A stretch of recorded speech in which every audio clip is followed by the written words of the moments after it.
Mga celebrities at personalidad na nag-react at nakiramay sa biglaang pagpanaw ni Rene Baterbonia at Divine Adili. Kiefer Alas. Ang Ateneo rookie na si Kiefer Alas, nakababatang kapatid ng PBA player na si Kevin Alas at Coach Louie Alas, ay sinabing iaalay niya ang nalalapit na UAAP season ng Ateneo sa mga yumaong kasamahan na sina Rene Baterbonia at Divine Adili. Kasama rin niyang magbibigay pugay ay ang kapwa Blue Eagles. Aniya sa post na sinamahan ng ilang litrato nila. Kasama namin kayo sa bawat laro at laban. Para sa inyo ang season na to. We love and miss you, Beth and D. Kiefer Ravena, Sam YG, and Janine Gutierrez. Ang dating point guard at isa sa mga basketball stars na naglaro para sa alma mater na Ateneo Blue Eagles ay nagbahagi ng kanyang maikli ngunit makabuluhang mensahe sa pagkawala ng rising basketball player na si Rene Baterbonia.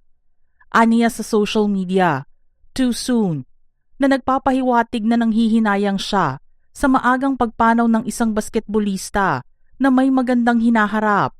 Ang dalawa pang Ateneo alum na host at DJ na si Sam YG at aktres na si Janine Gutierrez ay nagbigay din ng kanilang pakikiramay sa mga pumanaw.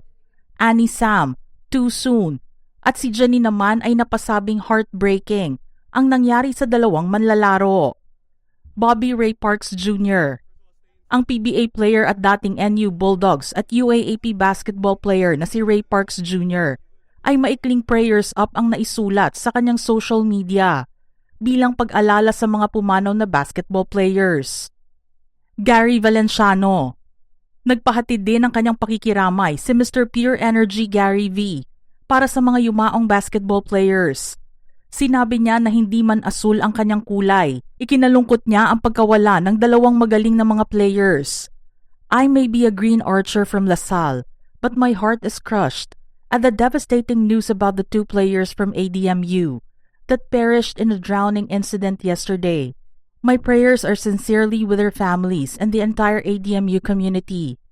Ibinahagi rin niya ang isang Bible quote mula sa Psalm chapter 34 verse 18. The Lord is close to the brokenhearted and saves those who are crushed in spirit. Gretchen Ho. Para naman sa dating Ateneo Lady Eagles, masakit para sa kanya ang nangyari. Sa post niya sa social media, sinabi niya ang kanyang saloobin sa mga kaganapan. As a former student athlete of Ateneo, this tragedy hits very close to home. It is deeply painful.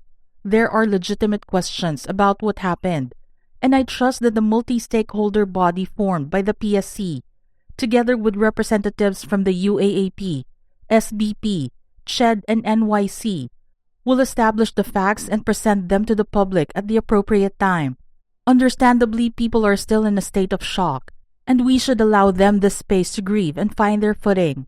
However, silence will only allow speculation and false narratives to thrive.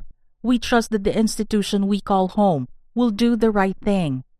Lance Carr. Nagbigay pugay din ang dating Pinoy Big Brother housemate at Ateneo de Davao alum na si Lance Justin Carr sa kanyang kapwa player na si Rene Baterbonia sa pamamagitan ng isang Instagram post.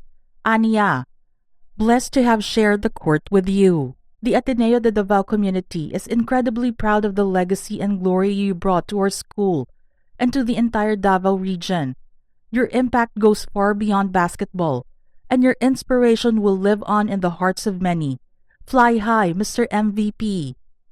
John Vic Ortiz de Guzman, Shan Vesagas, and Kim Sontan.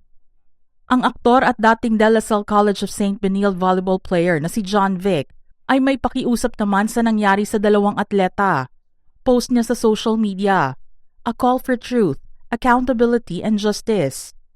Ang mga kasamahan naman niya sa Sparkle Jimmy Artist Center na sina Shan Vesagas na dating varsity basketball player ng De La Salle University Dasmariñas at si Kim Sontana naglaro naman para sa Team B ng University of Santo Tomas ay inirepost ang litrato ni Rene at Divine na may nakalagay na gone too soon. Dr. Richard and Erica Mata.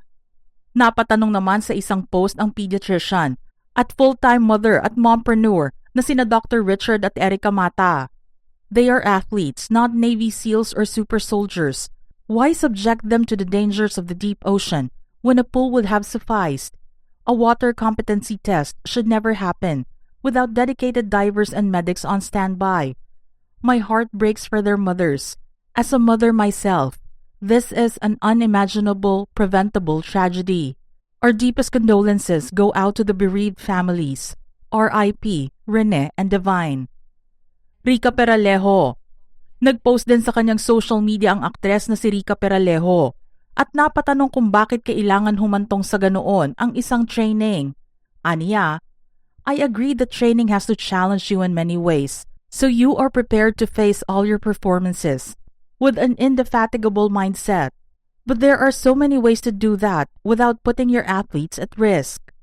And to think this has been the norm, I am so upset about the 2 Ateneo athletes who died from this. We need to understand how this was even possible. This made me think how my Ateneo education, loved it so much myself, precious and all, also producing so much intelligence and skill, also perhaps needs to revisit how far we are willing to put the students through.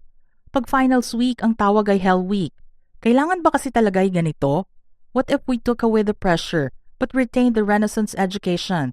Rigorously also but definitely not deathly. Coach Chot Reyes, ang dating coach ng Gilas Pilipinas at kasalukuyang coach ng TNT Tropang 5G, ay nagpahayag din ng kanyang pagkalungkot sa sinapit ng mga Ateneo players. Isang araw bago ang Game 4 ng PBA 50 Commissioners Cup Finals, inalala niya ang Ateneo Center na si Divine Adili na palagi niyang nakikita sa Moro Lorenzo Gym kung saan ang parehong Blue Eagles at ang Tropang 5G ay nagsasanay. Aniya, a surreal feeling, walking into this place where I used to see Divine almost every day. R.I.P.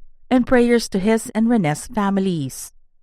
Victorico P. Vargas, ang president ng MediaQuest at president ng Samahang Basketball ng Pilipinas o SBP, ay nagbigay ng kanyang pakikiramay sa mga mahal sa buhay ni na Rene at Divine. Aniya, as a member of the basketball community, I too personally mourn the deaths of Rene Baterbonia and Divine Adili. My heart and prayers goes out to their parents. Their loss is much more personal and deeply painful. Rene and Divine brought so much pride and joy to their families. I commend PSC Chairman Patrick Gregorio for immediately calling on all stakeholders to form a body to investigate the incident. We must learn from this tragedy and strengthen policies to ensure that our athletes are always safe and well. This is non-negotiable. We should never compromise their safety for any reason or purpose. Mga ka-showbiz peeps, ano naman ang inyong reaksyon sa ating listahan ngayon? Share your thoughts in the comments section below.